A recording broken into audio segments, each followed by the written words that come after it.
All right, so I got another rant right here, and I just want to talk about this real quick. So, on the BET Hip Hop Awards, which, for one thing, I don't watch, neither do I care about. Um,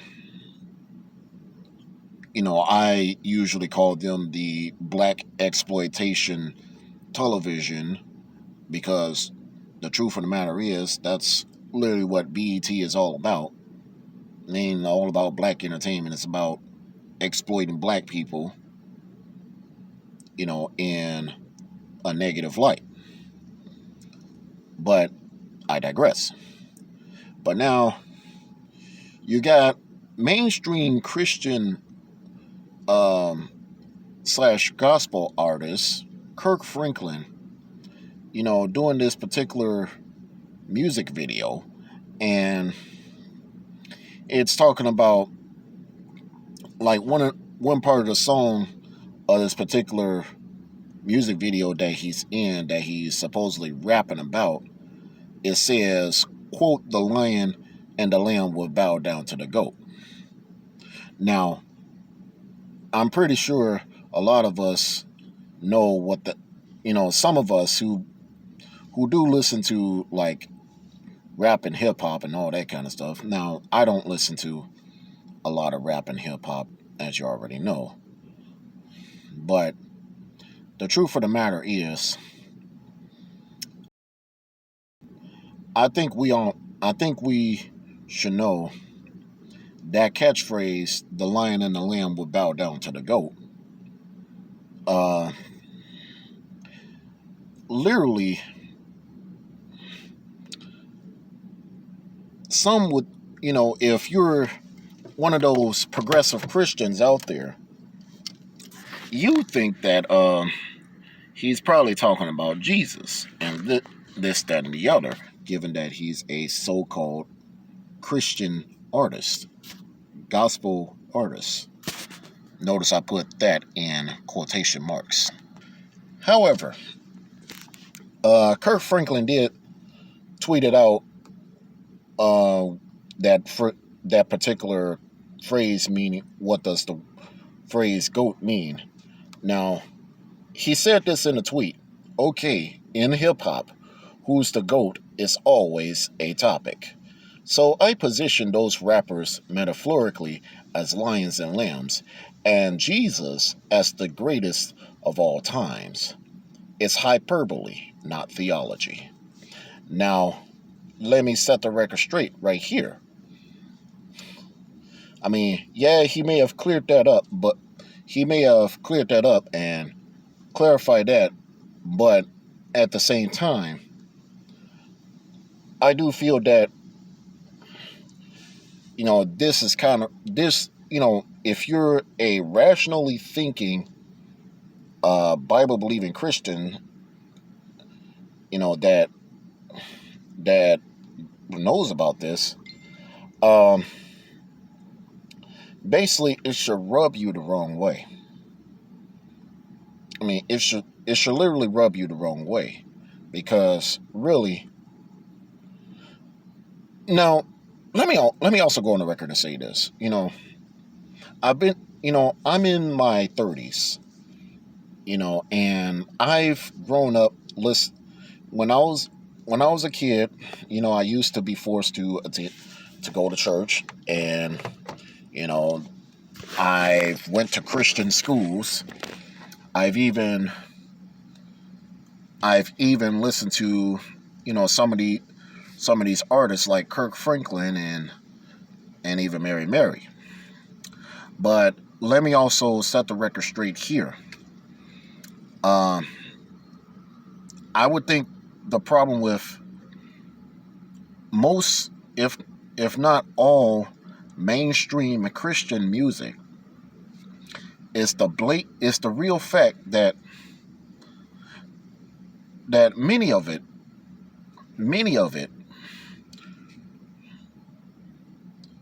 is all secularized, and it's all secularized for world appeal. Now,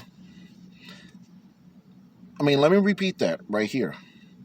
A lot of Christian, a lot of mainstream Christian music has been secularized for for world appeal. I'm also set the record straight too. Artists like Kirk Franklin, mainstream Christian artists like Kirk Franklin, Mary, uh, Lecrae, um, and Amy Grant. Let's even go back further to like Amy Grant, the Rance Allen Group. God rest his soul. Um, I'm just going to set the record straight. In my humble opinion, a lot of mainstream Christian artists have put out a lot more sacrilege than secular artists. Now, uh, you think Beyonce would put out this particular sacrilege called Church Girl, and all that stuff? Oh no. Mainstream Christian artists are guilty of the same thing. You see, here's the thing. As a born again Bible believing Christian, I do believe firmly in these aspects. I believe that there's a there's a lot of things that we should take into complete consideration. You know, and here's how I see the fact about this right here. You know, I believe that Christ himself says this: God is a spirit, and they that worship him must worship him in spirit and in truth. John 4:24. Thing is that my thing is,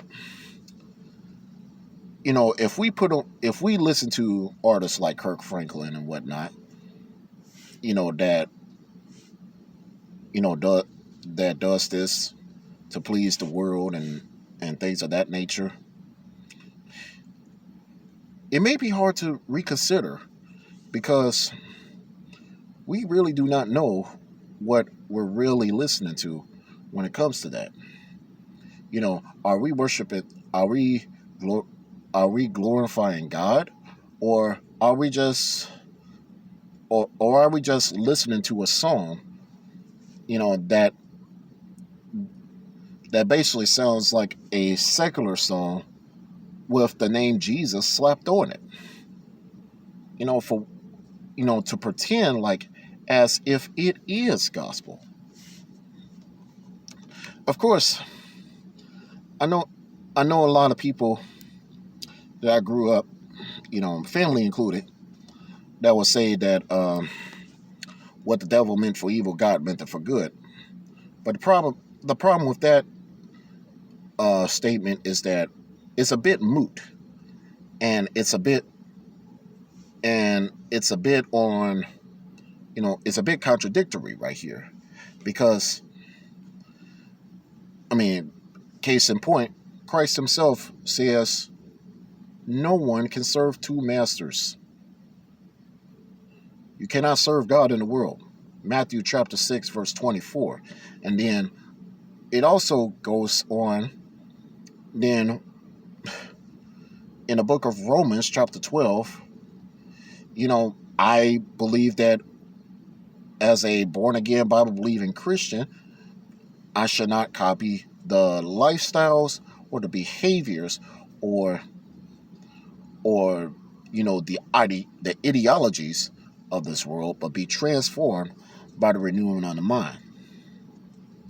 In other words, we have to get. In other words, we can't be relying on that mindset where we're put we're literally putting on a show, and next thing you know, we're just only we're listening to a gospel artist that's just only putting on a show rather than listening to it for worship. all the more reason why we need to learn how to worship the spirit and truth. And then another problem is that, most of these mainstream Christian artists, they are friends with secular artists, and the real reason I say this is because the same record companies, the entities that takes care of these artists, uh, these secular artists like Beyonce, Jay-Z, and others, are the same ones that also control the works and the duties of these mainstream Christian artists that we're out here listening to. Now, I have no problem with anybody listening to this. I mean, don't get me wrong. However, as a born again Bible believing Christian, I do believe that you have to know, when it comes to these particular artists, these Christian artists out there, you gotta know them by the fruit they bear. I mean, not. I mean, that's all I gotta say. You gotta know them by the fruit they bear, because I mean, it's quite similar to, say, like a lot of these preachers out here. We gotta know by what fruits they bring, because not all these preachers. I mean, not everyone who is a pastor or a preacher per se are called to preach or literally or literally spreading true, sound, biblically based doctrine. Now let me say this. Fame and fortune is one thing, but I do believe that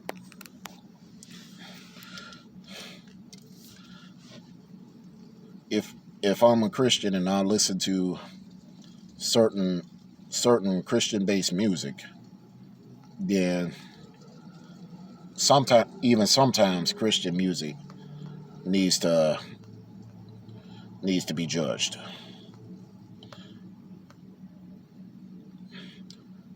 And in the in the music industry, in the entertainment industry, when you are being contracted by any major record label, you know,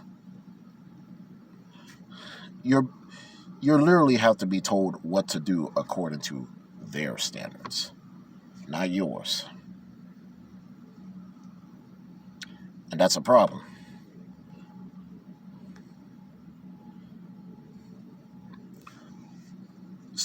Let me be honest. Not all gospel music is considered gospel.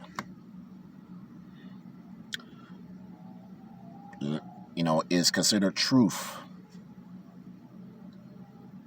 Because I tell you this, mainstream gospel artists out there are just as sacrilegious as mainstream secular artists.